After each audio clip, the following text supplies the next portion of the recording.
Welcome to Business Africa. I am Ruth Lago. The top stories this week. How to strengthen intra-African trade, which only accounts for 17% of trade on the continent. The AU advocates a Pan-Africanization of the economic system. The 5th UN Conference on Least Developed Countries in Doha, Qatar, emphasized the key role of financing for SMEs.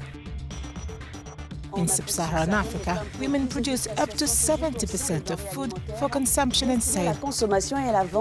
However, agriculture remains a low-value-added activity. Economists are unanimous. Africa's success on world markets depends on intensified regional integration. However, a disturbing observation is that intra-African trade only represents 17% of exchanges against 73% with European countries and 52% with Asian countries. To facilitate trade, the AFCFTA secretary in Rwanda recently signed an agreement for Kigali to headquarter the $10 billion adjustment fund for the free trade zone. Gathered in Addis Ababa last February, African presidents decided to give a kickstart to the Continental Free Trade Area, AFCFTA. The project should eventually boost intra-African trade by about 33% and reduce the continent's trade deficit by 51%, according to UNCTAD. In order to achieve this, states were urged to show even more their Pan-Africanist spirit by facilitating the free movement of goods, people, services and skills. To date, only Benin, the Gambia and the Seychelles allow visa-free entry to all African citizens. In addition to opening borders and eliminating customs duties, experts call for increased air and sea traffic in order to double trade between African countries. In regional economic blocs such as SADC and the Common Market for Eastern and Southern Africa, COMESA, formal cross-border trade accounts for up to 90% of official trade flows and contributes up to 40% of total trade. According to UNCTAD, an additional $9.2 billion in export potential can be realized through the African Continental Free Trade Area.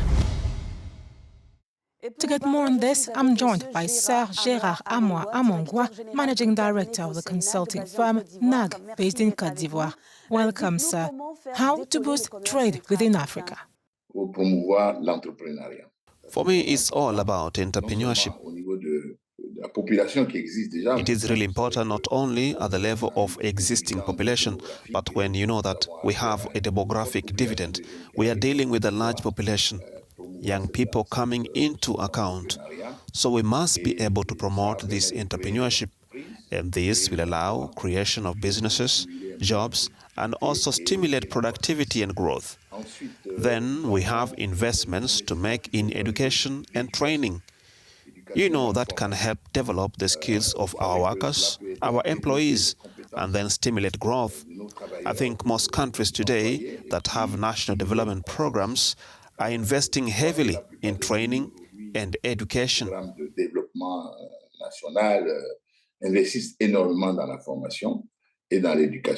Sir, is it necessary to revamp certain agreements binding us to Europe or Asia to effectively establish this trade between African countries?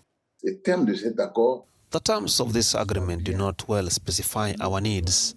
Our needs are that we want to have a very advanced industrialization, to have manufactured products that could be competitive on the world market or participate in the establishment of the international value chain. At that point, I think we can all be having a win-win situation. That's an important point.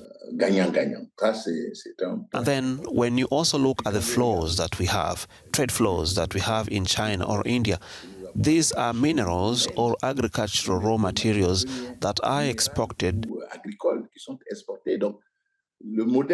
So the model is not good for the next 10 years. So we have to be able to sit down with our partners and discuss who is going to do it. Is it the African Union that is driving our 2063 vision? I think that is where it should be done. Lastly, what are the main obstacles to Pan-Africanization, if I may say, of the economic system? The first obstacle is lack of infrastructure. You know that to get from Lagos to Dakar, there are road problems. It is true that we have started to set up the Abidjan-Lagos corridor, but as long as the goods that have to live by roads are not secured from point A to point B, it is still difficult to be competitive. So we need infrastructure.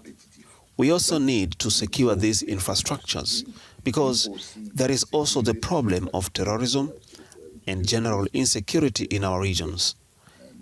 And secondly, there are trade barriers. Our leaders must have the political will to reduce these trade barriers as much as possible. As long as this is not done, then it will still be very difficult to have trades, because when you have to export a product from Côte d'Ivoire to Kenya, you can imagine the hassles that you have to go through. You can imagine the cost that you have to incur. There is also the low level of economic development because there is a leveling issue. Look at Europe and Asia, for example. These are countries that have efficient, like for instance, train systems. And in Africa, we must have these locomotives. I am thinking, for example, countries that should lead these include Nigeria, South Africa, Ivory Coast, Ghana, Kenya, Egypt, Morocco, and even Algeria. So that's how we can evolve, because it is these countries that must pull the others. There is a hindrance in the weak integration of the informal sector. You know, the informal sector is very important in our countries, especially at the border level, when you have the cross-border trades. So we need to find facilities to promote these cross-border trades and then bring the informal sector back into the formal sector.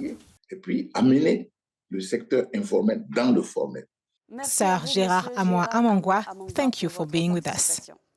You are welcome. Access to finance is one of the obstacles the private sector, as well as small and medium-sized enterprises, face in the least developed countries. Investors fear the risks associated with financing this sector. In Doha, solutions were proposed to encourage support for SMEs.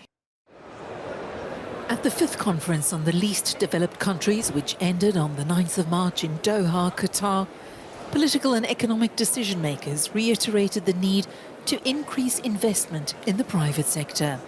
In view of its role in the economies of the countries concerned, the private sector has a key role to play. In the developing economy, up to 50–60% of the economy is in the hands of the SMEs, and yet they struggle to access financing. So we're looking at how to improve the financing of the SMEs to be able to play a stronger role in the economies and really to spur the indigenous businesses where the local people are. This is a major challenge at a time when the economies of the least developed countries have been hit hard by the health crisis. To strengthen trade in the LDCs, this economist is banking on the African Continental Free Trade Area. That wave has actually been encouraged a little bit more by the introduction of the Africa Continental Free Trade Area. Yes, there's still incidences where the tariffs are still very high.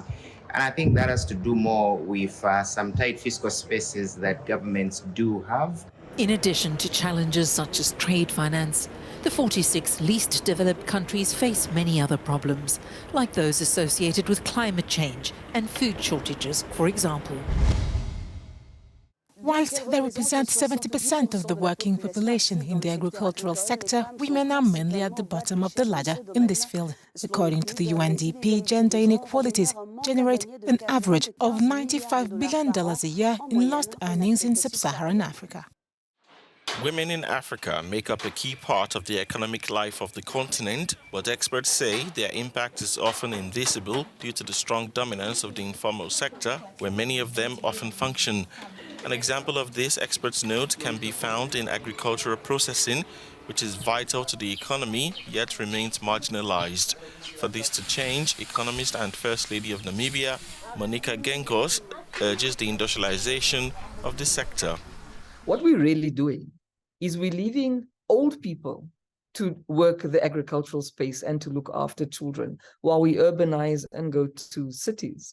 And that's not a way to develop your agricultural sector, because the agricultural sector is actually an incredibly powerful economic driver on the African continent. So we need to mechanize, we need to make our agricultural sector take the position that it deserves in our respective economies, because it's also the solution to our unemployment problems, our food insecurity problems. According to Gengos, lower access to education continues to encourage women participation in rural agriculture despite low pay and poor skills. She called for a change and the implementation of gender equality. So maybe let's stay on the Namibian example, because we've done exceptionally well in gender equality from a legal perspective. Our constitution is perfect, our policies are very good, but there's still some places where we can do better. And I think that is also the problem in the rest of the continent. You can have the best legal instruments, you can have the best constitution, you can be the best on paper, but we must change the mindsets. In order to improve their status and reduce gender inequalities, the implementation of policies promoting the inclusion of women in society, many say, seems indispensable. That does it for this edition of Business Africa. Thank you for tuning in. I'll see you soon on air and on Africanews.com.